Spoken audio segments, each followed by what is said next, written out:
말씀은 사도행전 3장 말씀입니다. 사도행전 3장 11절에서 19절까지 말씀입니다.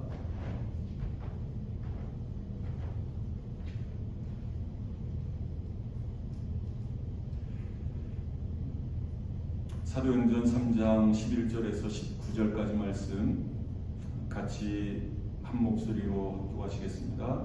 나은 사람이 베드로와 요한을 붙잡으니 모든 백성이 크게 놀라며 달려나아가 솔로몬의 행각이라 불리우는 행각에 모이거늘 베드로가 이것을 보고 백성에게 말하되 이스라엘 사람들아 이 일을 왜 놀랍게 여기느냐 우리 개인의 권능과 경건으로 이 사람을 걷게 한 것처럼 왜 우리를 주목하느냐 아브라함과 이삭과 야곱의 하나님 곧 우리 조상의 하나님이 그의 종 예수를 영화롭게 하셨느니라. 너희가 그를 넘겨주고 빌라도가 놓아 주기로 결의한 것을 너희가 그 앞에서 거부하였으니 너희가 거룩하고 의로운 일을 거부하고 도리어 살인한 사람을 놓아 주기를 구하여 생명의 주를 죽였도다. 그러나 하나님이 죽은 자 가운데서 그를 살리셨으니 우리가 이 일의 증인이라. 그 이름을 믿음으로 그 이름이 너희가 보고 아는 이 사람을 성하게 하였나니 예수로 말미암아 난 믿음이 너희 모든 사람 앞에서 이같이 완전히 낫게 하였느니라. 형제들아 너희가 알지 못하여서 그리하였으며 너희 관리들도 그리한 줄 아노라.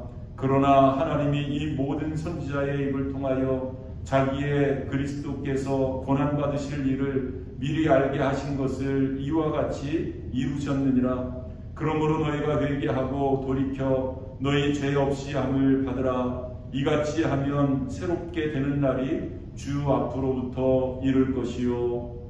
아멘. 우리는 지난 시간 이 초대교회의 첫 번째 기적을 우리가 살펴보았습니다. 그것은 이 나면서부터 걷지 못하는 우리가 흔히 안진뱅이라고 그렇게 부릅니다마는 이 나면서부터 걷지 못하는 그 사람을 낫게 하는 그러한 기적이었습니다. 그것은 사도행전과 초대교회의 어떻게 보면 이 성령 사건으로 대표되어지는 그러한 기적이라고 할 수가 있겠습니다. 이렇게 안진뱅이를 일으키는 사건은 예수님 때에도 있었습니다. 예수님께서도 사역 중에 안진뱅이를 일으켜 세우시는 일이 있었고 뿐만 아니라 그때 당시에 불치병이라고 할 수 있는 문둥병자도 새롭게 해주셨고요, 고쳐주셨고요. 그리고 손마른 자, 소경, 기머거리, 벙어리 이런 그 수많은 병자들을 고쳐주셨던 그런 그 사건이 예수님 때에도 있었습니다. 심지어는 이 죽은 사람 성경에 기록되어진 것은 3번씩이나 죽은 자를 살려주시는 그런 기적도 행하셨습니다. 그런데 오늘 본문이 사도행전 3장 말씀에 나타나는 이 사건은 조금 색다른 의미가 있습니다. 그것은 예수님이 아닌 베드로가 우리와 똑같은 성정을 가진 그러한 인간 베드로가 이 안진뱅이를 고쳐 주었다라는 데 조금 색다른 의미가 있다고 할 수가 있겠습니다. 예수님이 그런 일을 행하셨다 그러면 예수님이시니까 라고 모두 다 이렇게 동의할 것입니다. 그런데 이 베드로가 그렇게 했다. 이 베드로가 그렇게 했다라는 것은 정말로 놀라운 일이 아닐 수 없습니다. 예수님은 하나님이셨기 때문에 물론 완전한 인간이셨지만 또 하나님이셨기 때문에 그 모든 일들이 가능하셨습니다. 무리를 걷는다든지 그런 일도 가능하셨습니다. 오병이어의 기적을 행하신다든지 그런 일도 가능하셨습니다. 그런데 베드로는 인간이기 때문에 이 일이 놀랍게 우리에게 다가오는 사건이라고 할 수가 있겠습니다. 그냥 인간 베드로가 이런 일을 행했다면 정말로 놀라운 일이 될 수 있는데요. 그런데 중요한 것은 성령 충만한 베드로라면 이 또 문제가 또 달라진다는 거죠. 이미 이 사도행전을 시작하면서 그 예수님이 승천하시기 전에 이 제자들에게 너희는 예루살렘을 떠나지 말고 아버지께서 약속하신 것을 기다리면서 기도해라 라고 주님께서 명령을 하셨고, 그 명령대로 베드로를 위시한 제자들이 마가다락방에 모여서 오로지 기도에 힘쓰다가 성령의 충만함을 받았습니다. 그러고 나서 베드로가 이 사건을 일으킨 겁니다. 이 기적을 일으킨 겁니다. 그런데 중요한 것은 이 베드로가 이 기적을 일으킨 것도 놀라운 일이지만, 우리가 이 사건을 통해서 반드시 깨달아야 될 교훈이 있다면 이것은 베드로뿐만 아니라 예수 그리스도를 구주로 영접한 저와 여러분들, 그리스도인들도 이런 일을 행할 수 있다라는 것을 우리가 도전을 받아야 될 줄 믿습니다. 그 근거가 어디 있느냐 하면, 여러분 요한복음 14장 12절 말씀 보면 이미 예수님께서도 이 일에 대해서 말씀을 하셨습니다. 그 요한복음 14장 12절 말씀을 보면 나를 믿는 자는 내가 하는 일을 그도 할 것이요 또한 그보다 큰 일도 하리니, 나를 믿는 자는 내가 하는 그 일도 한다. 예수님이 어떤 일을 행하셨습니까? 좀 전에 말씀드렸듯이 병자들을 고쳐주시고 하늘나라에 대한 말씀을 선포하시고 이 놀라운 기적들을 행하시지 않았습니까? 나를 믿는 자는 내가 하는 일을 그도 할 것이요 또한 그보다 큰 일도 하리라 라고 말씀하셨습니다. 그것이 그대로 베드로를 통해서 이루어진 것이고, 또 그 일들이 저와 여러분들을 통해서 그대로 이루어지기를 우리 주님께서는 원하신다는 거죠. 어떻게 보면 이 말씀을 참 우리가 감당하기 어려운 말씀입니다만 사실은 바로 복음이 이런 것이라는 거죠. 복음이 이런 것이다. 어찌됐든 나면서부터 한 번도 걷지 못했던 사람이 예수 그리스도의 이름으로 일어나 걸을 때 사람들은 충격을 받았습니다. 이 정말로 믿을 수 없는 그러한 일이기 때문에 사람들이 충격을 받은 것 아니겠습니까? 그래서 사람들이 이 솔로몬 행각이라는 행각에 사람들이 모여들기 시작한 겁니다. 그러면서 오늘 본문 말씀이 시작되어지는데요. 한번 11절 말씀 같이 읽어보겠습니다. 나은 사람이 베드로와 요한을 붙잡으니 모든 백성이 크게 놀라며 달려나아가 솔로몬 행각이라 불리우는 행각에 모이거늘 이라고 말씀하고 있어요. 사람들이 놀랐다. 이 먼저는 가장 놀란 사람은 아마 이 나면서 한 번도 걸어보지 못한 그 당사자일 것입니다. 여러분 얼마나 놀랐겠어요? 한 번도 걸어본 경험이 없는 겁니다. 자기 발로, 자기의 두 발로 서본 적도 없는 그런 사람입니다. 화장실 갈 때도 누구의 도움이 아니면 갈 수 없는, 심지어는 이 끼니를 때우기 위해서 하루하루마다 구걸할 때도 사람들이 옮겨주지 않으면 나올 수 없는 그러한 사람이었습니다. 그런데 그런 사람이 갑자기 일어나게 된 거예요. 오랜 기간 동안에 걸쳐서 재활을 하고 그래서 일어난 것이 아니라 이 발과 발목에 힘이 생긴 겁니다. 그래서 성경에 보니까 걷기도 하고 뛰기도 하고 그리고 성전에 들어가서 하나님을 찬미했다. 여러분 이 얼마나 감격스럽고 얼마나 감동이 되어지고 얼마나 놀랍겠느냐고요. 여러분 우리가 여기서 또 하나 깨달을 것은 이것은 자기가 기대한 일은 아닙니다. 이 나면서부터 한 번도 걸어보지 못한 사람이 내가 꼭 나았으면 좋겠다. 내가 베드로를 통해서 아니면 또 어떤 사람을 통해서 내가 꼭 기적을 좀 경험했으면 좋겠다. 이런 기대가 있었던 사람이 아닙니다. 그냥 그날도 좀 그래도 좀 평상시보다 조금 더 많은 그 적선을 받아서 더 많은 동전을 받아서 좀 이렇게 좀 먹고 싶은 거 먹고 어떻게 하면 하루를 이렇게 잘 넘길 수 있을까? 그런 기대로 이 구걸을 했었던 것입니다. 여러분 이 기적이라는 것은 그런 것 같아요. 물론 내가 간절한 마음으로 기적을 원할 때도 물론 하나님께서 기적을 베풀어 주십니다만은 전혀 기대하지 않았던 사람에게도 이 기적이 임할 수 있다는 겁니다. 이 안진뱅이의 사건을 보니까 그렇다는 거죠. 이것을 통해서 우리가 깨달을 수 있는 것은 이 기적이라는 것은 하나님의 주권에 속한 일이구나. 하나님의 주권에. 그러니까 하나님께서 은혜 베풀 자에게 은혜를 베풀어 주시고 또 축복할 자에게 축복해 주시는 것. 이 하나님의 주권에 속한 일이구나 라는 것을 우리가 깨달을 수 있습니다. 어찌됐든 이 기적을 통해서 이 당사자인 받았어요. 이 충격이라는 것은 어떤 기쁨의 충격, 어떤 이 감사함에 대한 그러한 충격, 뭐 이루 주체할 수 없는 그런 기쁨이 그에게 있었을 것입니다. 그래서 너무나 감사해서 뭐 나중에 이제 조금 더 자세하게 말씀을 드리겠습니다만은 이 베드로를 붙잡은 거예요. 이 베드로가 이 기적을 행해준 줄 알고 베드로를 붙잡은 겁니다. 뭐 잘 모르니까, 뭐 예수님에 대해서, 하나님에 대해서 잘 모르니까 충분히 그럴 수 있다라고 생각이 되어집니다. 뿐만 아니라 그 주변에 있었던 사람들, 그 안진뱅이가 다시금 걷기도 하고 뛰기도 하고 하나님을 찬미하는 그러한 모습을 보던 이 주변에 있는 사람들, 그 사람들도 똑같이 충격을 받은 겁니다. 아니, 내가 알고 있는 사람, 저 사람이 분명히 그 성전 미문에서 날마다 구걸하던 사람인데 어떻게 저럴 수 있느냐? 어떻게 저렇게 걸을 수 있고 뛰기도 하고 하나님을 찬미할 수 있느냐? 너무나 충격을 받는 겁니다. 있을 수 없는 일이니까. 전혀 불가능한 일이니까. 그 불가능한 일이 자기들 눈으로 직접 목격을 하니까 너무나 충격을 받는 겁니다. 여러분, 사실은 우리 그리스도인들도 물론 뭐 이렇게 그 안진뱅이가 일어나는 그런 기적만 기적이 아니라 사실은 이 저와 여러분들이 변화되어져서 하나님의 자녀가 되어진 것이 또 하나의 기적 아니겠습니까?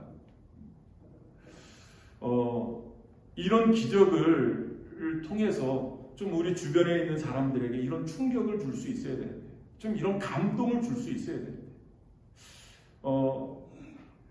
세상 사람들은 똑같이 뭐 자기가 더 많은 것을 취하려고 하고 남들보다 조금 더 빨리 가려고 하고 자기의 욕심을 채우기에 급급한데, 예수 믿는 사람들은 어때요? 좀 양보하고 좀 자기 것을 포기하고 좀 이 어깨에 힘주고 의시될 수 있는 그러한 상황 속에서도 겸손할 수 있고, 여러분 이게 기적 아니겠습니까? 이런 모습을 통해서 좀 주변에 있는 사람들을 좀 이렇게 감동을 줄 수 있고 좀 이렇게 충격을 줄 수 있고 어떤 선한 영향력을 끼칠 수 있는 것, 이것이 바로 우리 그리스도인들이 행해야 될 일인데 우리에게 과연 이런 모습이 있는가? 마치 이 안진뱅이가 일어나는 이 기적을 통해서 그 주변에 있는 사람들이 충격을 받고 놀랐었던 것처럼 이런 감동을 줄 수 있는 저와 여러분들이 되어졌으면 좋겠습니다. 어찌됐든 이 사건을 통해서 이 솔로몬 행각이라는 그 행각에 사람들이 모이기 시작했습니다. 그때 베드로를 사람들이 주목해 본 거예요. 사람들이 베드로를 주목해 본 거예요. 뭔가 하나 좀 이렇게 얻을까? 뭐 거기에는 뭐 기적을 필요로 하는 사람들도 또 모였을지 모르겠어요. 또 병든 사람이 또 병 낫기를 위해서 모였을지 모르겠어요. 어찌됐든 사람들이 모이고 그리고 베드로와 요한을 주목해 본 겁니다. 이때 베드로가 그 기회를 놓치지 않은 거죠. 그 기회를 놓치지 않고 이제 간증이 시작되어집니다. 이 베드로의 간증이 시작되어지는데 그 내용이 이제 12절부터 이 베드로의 간증이 쭉 시작이 되어집니다. 한번 12절 말씀 한번 같이 읽어보겠습니다. 베드로가 이것을 보고 백성에게 말하되 이스라엘 사람들아, 이 일을 왜 놀랍게 여기느냐? 우리 개인의 권능과 경건으로 이 사람을 걷게 한 것처럼 왜 우리를 주목하느냐? 여러분, 베드로와 요한의 위대함이 여기 있는 것 같아요. 만약 옛날에 베드로와 요한이었었다면 좀 어깨에 힘주고 이 목에 힘주고 그래 내가 했어, 내가 이런 사람이야, 나를 주목해 하면서 좀 의지됐을지 모르겠어요. 그런데 성령 충만하니까 이렇게 겸손해지더라고요. 여러분, 이 영적인 위기 아니겠습니까? 이 교만해질 수 있는, 좀 어깨에 힘주고 내가 이런 사람이야 하면서 자기를 드러낼 수 있는 그런 어떤 영적인 위기 상황 속에서 베드로는 자기의 분명한 입장을 표명을 합니다. 그것은 뭐냐 하면 왜 나를 주목하느냐? 왜 나를 주목하느냐? 내가 한 일이 아니다. 뭐 결론적으로 말하면 그거 아니겠습니까? 대부분의 사람들이 이런 상황 속에서 뭐예요? 침묵을 합니다. 긍정도 하지 않고 부정도 하지 않습니다. 그러면 뭐 이 긍정하면 아이고 교만해지는구나 뭐 그럴 수 있으니까 이 긍정도 하지 않습니다. 그렇다고 부정도 하지 않습니다. 가만히 있으면 베드로 대단한 사람인데 능력 있는데 하면서 그렇게 인정을 한다는 거죠. 그런데 베드로는 침묵하지 않았습니다. 이것은 내가 한 일이 아니다. 내가 한 일이 아니다. 분명하게 자기의 입장을 이야기를 합니다. 그 내용이 이제 12절 말씀에 이제 그 두 가지 점에서 분명히 밝히고 있는 그러한 내용인데요.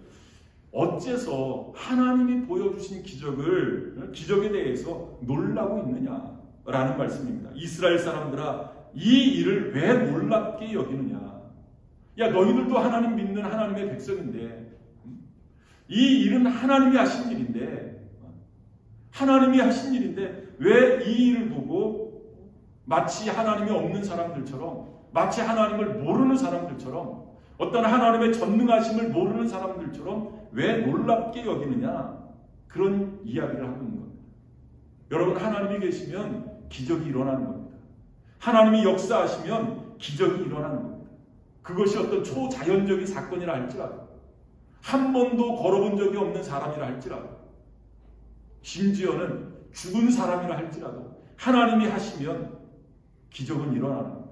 심지어는 처녀의 몸에서 아이도 잉태하게 하시잖아요. 하나님이 하시는 일입니다. 높으신 이의 이름이 그 위에 임하면, 거룩한 하나님의 손이 그 위에 임하면 능력은 일어나는 겁니다. 기적은 일어나는 겁니다. 왜? 하나님은 능치 못하신 일이 없으신 분이시기 때문에, 능치 못한 일이 없기 때문에, 전능하신 분이시기 때문에 그런 일들이 일어납니다.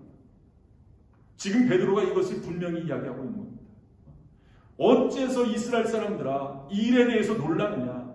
이것은 사람이 한 것이 아니라 하나님이 하신 일이다. 많은 사람들이 하나님은 옛날의 하나님, 과거의 하나님, 그냥 구약시대의 이스라엘 백성들과 함께 하셨던 하나님, 우리가 죽은 하나님으로까지는 묘사하지는 않습니다.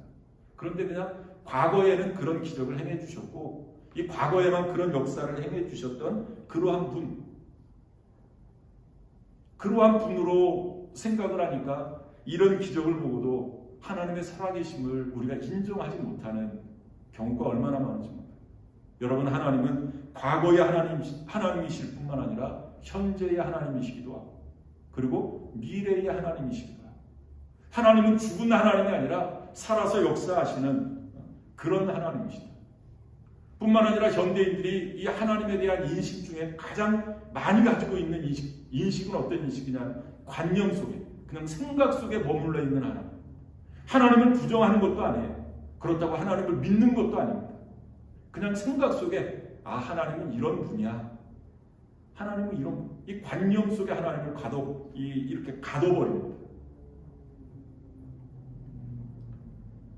그런데 이 베드로는 이 일은 하나님이 하신 일이다. 하나님이 하신 일이라면 어째서 이스라엘 사람들아 이 일을 왜 놀랍게 여기느냐? 왜 이상하게 여기느냐? 라고 그렇게 이야기를 합니다. 오히려 하나님을 믿는다고 하면서 기적이 없는 것이 이상한 일 아니겠습니까? 하나님을 믿는다고 하면서 그 삶 속에 기적이 일어나지 않는 일이 더 놀라운 일 아닌가요? 두 번째로 그 베드로가 무엇을 분명히 밝히고 있냐면, 이렇게 놀라운 일이 일어난 것은 사실이지만 그 일은 내가 한 일이 아니다, 자신이 한 일이 아니다 라는 것을 분명히 이야기를 합니다. 사실 많은 사람들이 베드로를 주목하지 않았습니까? 뿐만 아니라 베드로 자신도 나면서 걷지 못하는 그러한 사람에게 우리를 주목하여 보라 라고 이야기를 했습니다. 그랬더니 안분명이가 베드로를 주목해 보았습니다. 그랬더니 베드로가 나사렛 예수 그리스도의 이름으로 명하노니 일어나 걸으라. 그리고 그 손을 붙잡아서 이렇게 세우니까 발과 발목에 힘이 생겼다 라고 그렇게 성경은 기록하고 있습니다. 분명히 베드로가 한 일은 사실입니다. 베드로가 했잖아요. 그것을 안진뱅이도 보았고 그 주변에 있는 사람들도 다 보았습니다. 그런데 베드로 자신은 자기가 한 일이 아니라는 것을 분명히 아는 겁니다. 분명히 자기가 했음에도 불구하고 자기의 능력으로 이제 베드로가 또 그 13절 말씀에 쭉 이야기를 합니다. 자기의 능력이나 자기의 경건으로 이 일이 이루어지지 않은 것을 누구보다도 자기 자신이 잘 알고 있는 거예요. 이것은 내가 한 일이 아니다. 내가 한 일이 아니다. 이것은 하나님께서 하신 일이다. 예수 그리스도의 이름의 능력이 이 일을 가능하게 했다. 이것을 베드로가 분명히 이야기를 하고 있는 겁니다. 이 베드로의 간증을 보면 한마디로 말하면 이 모든 일은 내가 아니라 하나님이 하신 일이다 라는 것을 분명하게 선언하고 있는 그러한 내용입니다. 여러분, 이것이 바로 모든 간증하는 사람의 간증이어야 합니다. 우리가 신앙생활하면서 뭐 부흥회를 참석한다든지 아니면 어떤 뭐 신앙 집회를 하면 이 간증을 많이 듣게 되잖아요. 뭐 다 그런 것은 아닙니다만은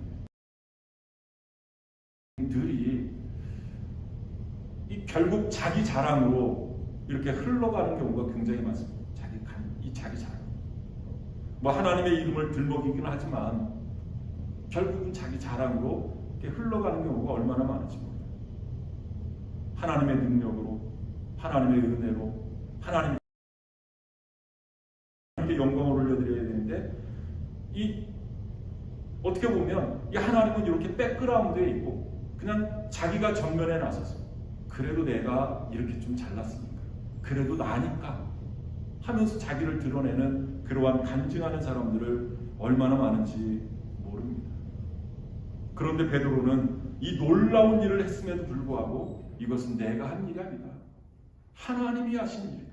하나님이 하신 일이다.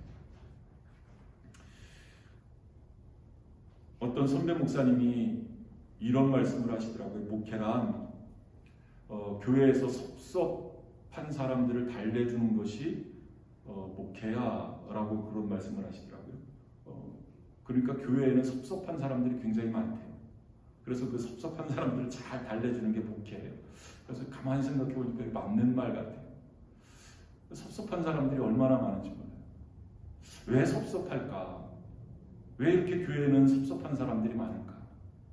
자기를 알아주지 않으니까 섭섭한 거예요. 자기를 알아주지 않으니까. 내가 그래도 이렇게 교회에서 봉사했는데 자기를 알아주지 않으니까 그게 섭섭한 거예요. 그래서 시험에 들고 그래서 교회 안 나오고 이제 그런 섭섭한 사람들을 잘 달래주는 것이 목회다라고 그렇게 말씀을 하시더라고요. 제가 목회를 할 때 저한테 이렇게 말하는 청년도 보았습니다. 내가 이렇게 봉사했는데 목사가 감사한 줄 알아야지. 꼭 이런 표현은 아닙니다만 이런 내용의 이야기였습니다. 이런 내용. 내가 이렇게 봉사했는데 목사가 감사할 줄 알아야지. 혹시 여러분들도 저에게 좀 섭섭한 마음이 있으십니까? 내가 이렇게 봉사했는데, 내가 이렇게 교회를 섬겼는데 목사가 감사할 줄 알아야지. 이 목사를 보고 봉사하고 목사를 보고 이 목사에게 충성한 거예요. 물론 감사하죠. 목사가 감사하죠. 교회를 위해서 헌신하는 모습 보면 감사하죠. 그런데 여러분, 우리가 신앙생활을 한다는 것은 이런 것 같습니다. 누가 알아주던 알아주지 않던, 또 내 의견이 반영되던 반영이 되지 않던, 이 하나님께서만 영광받을 수 있다면 우리가 그것으로 만족해야 되는데, 이 자꾸만 나를 드러내려고 하니까 내 의견이 반영되지 않으면 섭섭한 거예요. 그게 속상한 거예요. 나를 알아주지 않으면 그게 섭섭하고 속상한 거예요. 나를 드러내려고 하니까 자꾸만 거기에 요 섭섭마귀가 자꾸만, 야, 너 이렇게 봉사하는데 너를 알아주지 않잖아 하면서 자꾸만 그 부분을 자꾸만 건드리는 거예요. 그러니까 자꾸만 섭섭해지는 거예요. 목사한테도 섭섭해지고 성도들한테도 섭섭해지고. 그런데 여러분, 이 신앙생활은 뭐 누구 때문에가 아니라, 뭐 누구에게 보이려고, 또 누구에게 어떤 인정을 받으려고 하는 것이 아니라, 여러분 하나님 바라보고 하실 수 있기를 바랍니다. 하나님께서만 영광 받으실 수 있다면 좀 나는 낮아져도, 나는 죽어도 하나님의 이름만 높여질 수 있다면 하는 것이 바로 신앙생활입니다. 여러분 봉사도 그렇고 헌신도 그렇고 충성도 그렇습니다. 그럴 때 우리의 충성이, 우리의 봉사가 기쁨이 있고 또 하나님께 영광이 되어지는 것이지, 나를 드러내려고 하면 자꾸만 힘들어집니다. 짜증나고 섭섭한 일 많이 생기고 그렇습니다. 어찌됐든 베드로는 이 상황 속에서 내가 한 일이 아니다, 하나님이 하신 일이다 라는 것을 분명히 이야기를 하고 있고요. 그러면서 베드로가 아주 중요한 이야기를 합니다. 좀 전에 말씀드렸던 그 12절 하반절 말씀 보니까 왜 놀랍게 여기느냐, 우리 개인의 권능과 경건으로 이 사람을 걷게 한 것처럼 왜 우리를 주목하여 보느냐, 우리를 주목하느냐. 그러니까 이 개인의 권능과 경건으로 사람들은 이 기적을 일으켜놨다라고 생각을 하는 거예요. 요즘 그 좀 어떤 어떤 요가, 어떤 자기 수련, 경건 수련, 이런 그 표현들을 많이 쓰잖아요. 이게 이제 뉴 에이지 운동에서 이렇게 그 많이 사용되어지는 그러한 표현들인데요. 많은 사람들이 그런 착각을 합니다. 좀 자기 어떤 개인적인 능력, 개인의 경건을 통해서 이런 기적이 일어난다라고 생각을 하는 거예요. 결국 그 기적은 누가 일으키는 거예요? 사람의 개인 어떤 그 능력이나 어떤 경건을 통해서 기적이 일어나는 것으로 착각을 하는 것 아닙니까? 여러분, 기적은 사람의 어떤 개인적인 능력이나 경건에 의해서 일어나는 것이 아니라 하나님의 주권에 속한 일이라. 하나님의 주권에 속한. 그렇다고 우리가 어떤 개인 경건을 소홀히 하자는 이야기가 아닙니다. 이 잘못된 인식을 우리가 가지고 있는 거예요. 잘못된 생각을 우리가 가지고 있는 거예요.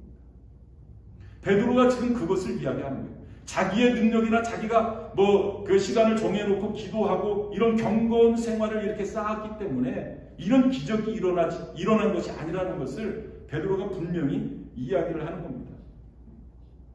어떤 인간의 체면, 체면술 같은 거, 이런 거. 그게 아니다. 그게 아니다. 서두에도 말씀드렸습니다만은 이 참된 로부터 오는 것이 아니라 하나님으로부터 오는 것을 이 베드로가 분명히 이야기를 하는 겁니다. 내가 능력이 있어서가 아니라 내가 어떤 경건 생활을 통해서 이 경건의 삶을 통해서 개인의 경건 능력을 가지고 이 기적을 일으킨 것이 아니다 라는 것을 분명히 이야기를 합니다. 그러면서 이 베드로가 중요한 말씀을 13절에서 합니다. 13절 말씀 한번 같이 읽어보겠습니다. 아브라함과 이삭과 야곱의 하나님 곧 우리 조상의 하나님이 그의 종 예수를 영화롭게 하셨느니라. 너희가 그를 넘겨주고 빌라도가 놓아주기로 결의한 것을 너희가 그 앞에서 거부하였으니 라고 말씀하고 있어요. 아브라함과 이삭과 야곱의 하나님, 그리고 우리 조상의 하나님. 이 일을 하신 분은 바로 아브라함의, 그리고 이삭과 야곱의 하나님, 그리고 우리 조상의 하나님이 이 일을 하셨다. 그리고 그가 그 종 예수를 영화롭게 함으로써 이 일이 생긴 일이다 라고 이 베드로가 고백을 하고 있는 겁니다. 여러분, 그 하나님, 우리는 그냥 아브라함의 하나님, 이삭의 하나님, 야곱의 하나님 그러면 구약의 하나님이시구나, 그냥 옛날의 하나님이시구나 라고 우리는 생각할 수 있는데요. 중요한 것은 그 이후의 말씀입니다. 그 이후의 말씀. 그의 종 예수를 영화롭게 하셨느니라. 이제는 신약으로 넘어오면서 하나님께서 어떤 우리의 삶 속에 직접적으로 개입하시지는 않으시지만 그 하나님께서 예수 그리스도를 통해서 일하기 시작하셨다는 거예요. 그의 이름을, 그 종 예수의 이름을 영화롭게 하셨다. 영화롭게 하셨다. 그러니까 이 아브라함과 이삭과 야곱의 하나님은 과거의 하나님만이 아니시라 그 하나님께서는 이제 예수님을 통해서 과거의 하나님이실 뿐만 아니라 현재도 예수님을 통해서 일하시는 하나님이시다. 그리고 아브라함과 이삭과 야곱에게만 그 역사하셨던 하나님이 아니라 현재 저와 여러분들에게도 동일하게 역사하시는 그런 하나님이시다라는 것을 이 베드로가 이야기를 하고 있는 겁니다. 여러분, 그 하나님은 어떤 하나님이십니까? 이 우주 만물을 창조하신 하나님 아니십니까? 뿐만 아니라 이스라엘 백성들을 애굽 땅에서 구원해내신 하나님 아니십니까? 홍해를 가리신 하나님, 하늘에서 이 만나와 메추라기를 내리셔서 백성들을 먹이셨던 하나님, 바위에서 물을 터뜨려서 마시게 하셨던 그 하나님, 요단강을 마른 길 건너듯이 건너게 하셨던 그 하나님, 그 하나님은 지금도 우리에게 역사하시는 그러한 하나님이시다 라고 베드로가 간증을 하고, 여러분 잘 보시길 바랍니다. 사람들은 지금 왜 모였습니까? 왜 베드로를 주목하고 있습니까? 좀 베드로가 안진뱅이를 일으켰으니까 좀 나에게도 이런 기적을 좀 이렇게 베풀었으면 하는 그 기대를 가지고 모인 것 아니겠어요? 이 기적에 관심을 가지고 모인 겁니다. 사실 베드로는 기적을 행했잖아요. 그래서 사람들이 모인 거잖아요. 그런데 베드로가 이 사람들이 그 기적에 대한 관심을 가지고 모였지만 그 관심을 예수님에게로 이렇게 싹 방향을 돌리는 겁니다. 여러분 이게 중요하다는 거예요. 이게 우리가 어떤 그 간증을 이야기해도 결론은 예수님에 대해서 이야기를 할 수 있어야 되지 않겠습니까? 예수님에 대한, 예수의 이름에 대해서 이야기를 할 수 있어야 되잖아요. 그냥 간증이 자기 자랑으로 끝나버리면 그게 무슨 간증이냐고요. 자기 자랑이지. 사람들의 관심은 기적이지만 그 관심사를 기적에서 예수님에게로 이렇게 돌린 겁니다. 예수님. 여러분들은 어디에 관심이 더 많으신지 모르겠어요. 혹시 기적에 더 관심이 많으십니까? 아니면 우리가 예수님을 믿으면서 어떤 기적을 바라는 그 하나님을 통해서 내가 기적을 그렇게 얻으려고만 하지는 않습니까? 내 출세를 위해서, 아니면 내 성공을 위해서, 내 병 나음을 위해서 하나님이 필요한 것은 아니냐고요. 여러분 이게 이게 거꾸로 돼야 되거든요. 내 출세와 성공을 위해서, 아니면 내가 뭐 더 부자가 되기 위해서 하나님이 필요한 것이 아니라 내가 하나님의 영광을 위해서 내가 존재해야 되잖아요. 그런데 우리는 반대로 생각을 해요. 반대로. 내 출세를 위해서 하나님이 필요한 거고, 내 성공을 위해서 하나님이 필요한 거, 여기에만 관심이 있는 거예요. 여기에. 하나님의 영광은 둘째 문제. 베드로는 기적이 중요한 것이 아니에요. 여러분 보시길 바랍니다. 기적에 대해서는 별로 이야기를 하지 않아요.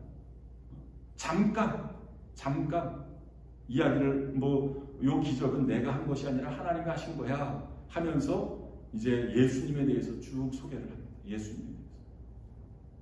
이 간증이 이렇게 되어야 된다는 거죠. 이렇게. 그러면 이 베드로가 소개한 예수님은 어떤 분이신가? 그 예수님은 어떤 분이신가? 어떻게 보면 이 베드로의 간증의 핵심이라고 할 수가 있겠습니다. 그 예수님은 어떤 분이시냐? 13절 하반절 말씀 보니까 너희가 그를 넘겨주고 빌라도가 놓아주기로 결의한 것을 너희가 그 앞에서 거부하였으니, 이 말은 무슨 말이냐면 기적을 베풀어 주신 예수님은 바로 너희들이 죽인 사람이다. 너희들이 죽인 사람이 바로 예수님이고 그 예수님이 이 기적을 일으키셨다라는 것을 이야기한 겁니다. 아마 그 이야기를 듣던 이 이스라엘 사람들, 그 솔로몬의 행각에 모였었던 유대 사람들이 깜짝 놀랐을 거예요. 깜짝 놀랐을 거예요. 그 예수를 너희가 죽이지 않았느냐. 너희가 죽인 그 예수가 바로 이 기적을 행하신 분이다. 여러분, 베드로가 너희가 죽인 이 이스라엘 백성들을 가리켜서 한 그 말이 저와 여러분들에게 동일하게 적용되어져야 될 내가 예수를 내가 죽여. 예수는 유대인들이 그 빌라도에게 넘겨주었고 빌라도를 통해서 로마 병정들이 십자가에 못 박았지.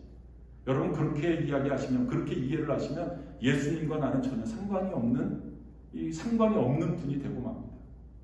베드로가 이야기했던 것처럼 예수를 너희가 죽였다. 아, 그렇구나. 예수를 내가 죽였구나. 내가 죽였구나. 그럴 때 그 예수님이 나와 상관이 있게 되어지는 겁니다. 그렇구나. 내 죄가 예수님을 죽게 한 거고 내 죄로 말미암아서 예수님이 십자가에 달려 죽으신 거구나.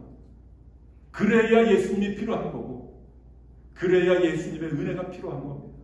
예수님의 십자가가 필요한 겁니다. 예수님의 보혈이 필요한 겁니다. 베드로가 이것을 이야기하고 싶었던 거예요. 베드로가 이 안진뱅이를 일으켰는데 그 예수님을 너희들이 죽이지 않았느냐. 그런데 거기에서 끝나는 것이 아니라 15절 말씀 보니까 그 예수님은 어떤 분이시냐 계속 이어서 이야기를 하는데요. 생명의 주를 죽였도다. 그러나 하나님이 죽은 자 가운데서 그를 살리셨으니 우리가 이 일의 증인이라. 너희가 예수를 죽였지만 그는 무덤에 갇히신 것이 아니라 사망 권세를 깨뜨리시고 다시 살아나셨다. 다시 살아나셨다. 그리고 우리가 두 눈으로 분명히 목격했다. 그리고 우리가 거기에 대한 증인이다. 라는 것을 베드로가 이야기를 하고 있습니다. 여러분 그렇습니다. 우리가 서두에 좀 전에도 살아계신 하나님, 과거의 하나님이실 뿐만 아니라 현재 우리와 함께 하시는 살아계신 하나님이라고 말씀을 드리지 않았습니까? 바로 예수님도 마찬가지입니다. 예수님도 십자가에 달려 돌아가신 예수님이 아니라 다시 부활하신 예수님, 그리고 하늘나라로 승천하신 예수님, 그리고 지금도 살아서 역사하시면서 우리를 위해서 기도하시고 우리의 기도를 들으시고 우리의 기도에 응답하시는 하나님, 그리고 때에 따라서 필요에 따라서 우리에게 기적을 베풀어 주시는 살아계신 예수님, 그 예수님을 우리가 믿는 것입니다. 그러면서 베드로가 이런 이야기를 합니다. 이런 간증을 합니다. 오늘 그래서 저는 이 설교 제목을 그 이름이라는 그 설교 제목을 뽑았는데요. 그 16절 말씀에 나와 있습니다. 한번 같이 읽어보겠습니다. 그 이름을 믿음으로 그 이름이 너희가 보고 아는 이 사람을 성하게 하였나니 예수로 말미암아 난 믿음이 너희 모든 사람 앞에서 이같이 완전히 낫게 하였느니라. 그 이름을 믿음으로 그 이름이 너희가 보고 아는 이 사람을 성하게 했다. 여러분, 이스라엘 사람들, 그 솔로몬 성전을 드나드는 사람들이 알고 있는 사람이 어떤 사람이었습니까? 안진뱅이였잖아요. 한 번도 남에서 걷지 못했던 그런 사람이었었잖아요. 그런데 그 사람이 지금 성하게 됐다는 거예요. 완전히 나았다는 거예요. 누구의 이름으로? 예수의 이름으로. 예수의 이름을 믿음으로 그 이름이 너희가 보고 아는 이 사람을 성하게 했다. 예수의 이름. 예수의 이름. 여러분, 그 예수의 이름을 여러분들은 믿으십니까? 그 예수님 이름 앞에 우리가 무릎 꿇고 그분을 예배하고 경배하고 찬양하는 것 아닙니까? 그 예수님의 이름으로 우리가 기도를 하잖아요. 우리가 예수님의 이름으로 기도를 하면 하나님께서 우리의 기도를 들으신다 라고 말씀을 하셨잖아요. 그 이름, 여러분, 그 이름을 전하기 위해서 사도 바울은 선교사가 되었고, 그 이름을 전하기 위해서 그 이름 때문에 많이 먹지 못하고 많이 자지 못하고 늘상 매맞고 수시로 감옥에 갇히고, 무엇 때문에? 그 이름 때문에. 그 이름 때문에. 그런데 놀라운 것은 그 이름의 능력으로 말미암아 귀신을 쫓아내고, 그 이름의 능력으로 말미암아 안진뱅이에게 예수 그리스도의 이름으로 명하노니 일어나 걸으라 라고 선포했더니 안진뱅이가 벌떡 일어나고, 그 이름, 능력의 그 이름, 기적을 일으키는 그 이름, 그 이름을 믿는 믿음이 이런 기적을 행했다 라고 사도 바울이, 이 베드로가 결론적으로 이야기를 합니다. 여러분, 그 이름의 능력을 저와 여러분들도 있는 그대로, 내 생각으로 가감하지 말고 있는 그대로 믿으실 수 있기를 바랍니다. 예수 그리스도의 이름, 그 이름의 능력을 믿으실 수 있는 저와 여러분들 되실 수 있기를 바랍니다. 그러면서 베드로가 19절에 아마 이 간증의 결론으로 그 19절을 말하지 않았나라고 생각이 되어집니다. 한번 19절 말씀 같이 읽어보겠습니다. 그러므로 너희가 회개하고 돌이켜 너희 죄 없이 함을 받으라. 이같이 하면 새롭게 되는 날이 주 앞으로부터 이를 것이다. 결론적으로 사도 베드로도 회개에 대해서 이야기를 합니다. 여러분, 예수님도 이 땅에 오셔서 첫 번째 메시지가 회개하라, 천국이 가까워왔느니라 라고 선포하시기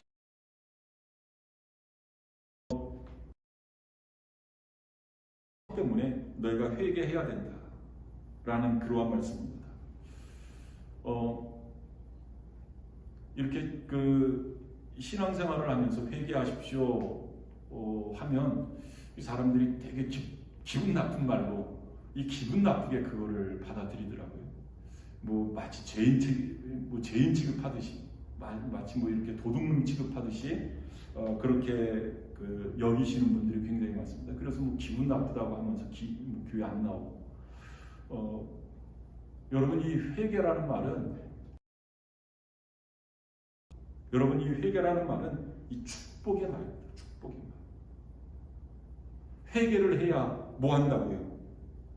죄 사함을 받는다고요. 회개를 해야 죄 사함을 받는다고요.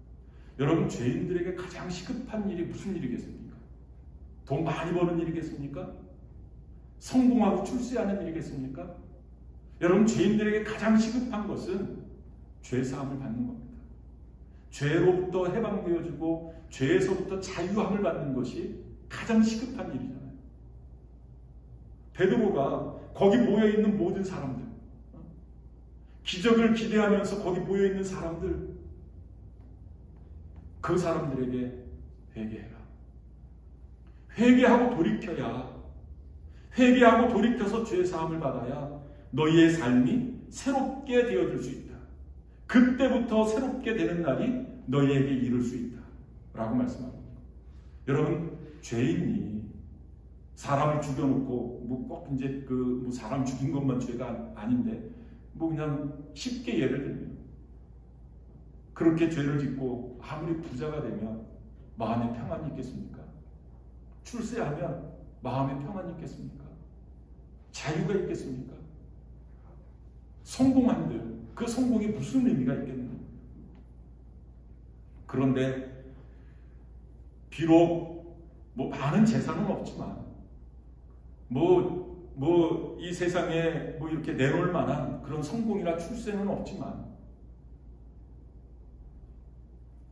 내 마음에 평안이 있고 자유가 있다면 여러분, 우리의 삶은 새롭게 시작되어지는 삶인 줄 믿습니다. 그때부터 새로운 삶이 시작되어질 것이다 라고 베드로가 이야기를 하면서 이 간증의 결론을 이야기를 하고 있습니다. 여러분, 그렇습니다. 중요한 것은 회개하고 돌이킬 때 우리는 죄사함을 받을 수 있고 그 죄사함으로 말미암아서 우리는 새로운 삶이, 이 축복의 삶이 나를 지배하게 되어질 것이다. 오늘 이 말씀을 꼭 마음판에 새기실 수 있기를 바라고요. 그 이름 예수, 그 이름의 능력을 믿으면서 우리의 삶 속에도 하나님의 이런 기적이 일어나는 그러한 삶이 되어질 수 있기를 바랍니다. 기도하시겠습니다.